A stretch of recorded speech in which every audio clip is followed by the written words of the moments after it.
Step one is I served in the Navy, and I never would have imagined that you could be on a military base and not be safe. So nobody in the military thinks that they would be on a military base and be unsafe. So the fact that these individuals were ultimately, unsafe and lost their lives is despicable. My heart goes out to those families. I just can't imagine what they're going through, and if, people that are willing to put on the uniform and then on American soil to lose their life. I went to the hospital. I went to Baptist Hospital down in Pensacola and met with some of the individuals shot.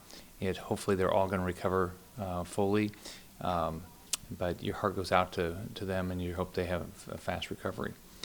I called on them to be a review. We need to understand exactly how this process works, why we have the number of individuals we have here. Are they, why have they been vetted? How have they been vetted? Were they vetted just in their country? Were they vetted by our Department of Defense? So we need to understand that while we're doing that vetting, we need to suspend this program. We need to, we expect every soldier and sailor in this country to be safe, and the only way we can guarantee that is this program's got to be put on hold until we know there's going to be changes, because something's got to change so this doesn't happen again. We're also going to have to understand how this individual had the right to get a gun. I'm a big supporter of the Second Amendment, and I want to make sure we know how a foreign national is getting a weapon in this country. Do you feel it's extreme to make this suggestion, or to put this in place? Maybe? 3 people lost their lives, and we had a number of people shot. And if it wasn't for the heroism of some of the individuals that died and others, there would have been a lot more people either killed or hurt.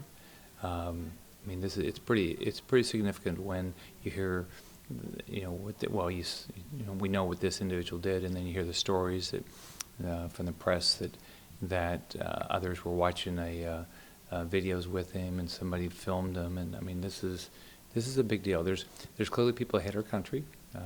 They clearly weren't properly vetted.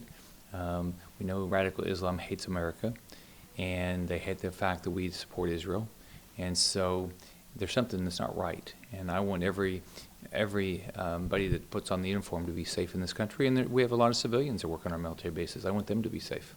Anything else you want to add on that? No, just your heart goes out to these. Thank God for the Sheriff's Department. Thank God for the military police that are there, that rushed in. What you have to admire about them is, without a lot of information, they rushed in. Now, Caleb Watson as he was dying, did provide information which helped the law enforcement, but the law enforcement put their lives at risk to save other lives, and they did save other lives. Wanted to get your thoughts on